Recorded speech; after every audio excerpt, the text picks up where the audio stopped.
দর্শক, রাজধানীর গুলশান ২ নম্বর রোডের ১০৮ নম্বর রোডে দুটি চায়ের দোকানের ভেতর থেকে মোহাম্মদ রফিক ও মোহাম্মদ সাব্বির নামের দুই ব্যক্তির গলাকাটা লাশ উদ্ধার করা হয়েছে। সেখানে রয়েছেন সহকর্মী রাব্বি সিদ্দিকী। যাচ্ছি তার কাছে। রাব্বি, এই দুই হত্যাকাণ্ডের কোনো কারণ জানতে পেরেছেন কি? শাওন, আসলে এখন পর্যন্ত এই যে দুই মরদেহ পাওয়া গেছে, সেই মরদেহের সুরত হলের কাজটি করছে পুলিশ। এবং এখানে এই চায়ের দোকানে যারা চা খেতেন, আমি ঠিক চায়ের দোকানের সামনেই আছি।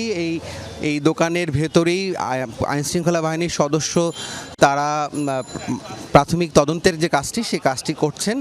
এবং এখানে মানে এই চায়ের দোকানে অনেকেই চা খেতেন, এলাকাবাসী তারাই কিন্তু পচা গন্ধ, মানুষ পচার গন্ধ পেয়ে তারা এখানে ছুটে এসেছেন। কেন, কী জন্য এই হত্যাকাণ্ড, কেন এভাবে লাশ পাওয়া গেল, এগুলো এখনো পরিষ্কার না। আপনারা কি এই দোকানে আসতেন? হ্যাঁ, আমরা কন্টিনিউ এখানে চা খাইতাম। আর এই কাকা আমাদের সবারই পরিচিত। তো উনি বরিশালে বাড়ি, উনি হচ্ছে এখানে কেয়ারটেকার হিসেবে দায়িত্ব ছিল এবং সে একটু চার দোকান করতো। তো দীর্ঘদিনই উনি এই গুলশানে প্রায় ৩০ বছর আমরা শুনেছি। যেটা আরও একজনের ডেড বডি পাওয়া গেছে, উনি কি? কর্মচারী। কেন, কি জন্য, কি কোনো তথ্য পাওয়া গেছে?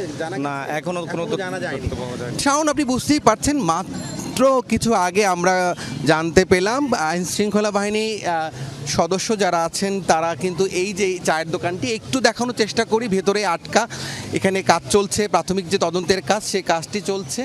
এবং এইখানেই কিন্তু লাশ পচার গন্ধ পেয়ে স্থানীয়রা, এলাকাবাসী যারা রোজ এখানে আসেন, তারা কিন্তু পুলিশকে খবর দেন এবং সেখান থেকে কিন্তু মরদেহ উদ্ধার করা হয়। এখন পর্যন্ত প্রাথমিক তদন্তের কাজটি চলছে। আরও বিস্তারিত শাওন আপনাকে পরে জানাতে পারবো। নিশ্চয়ই রাব্বি, ধন্যবাদ আপনাকে।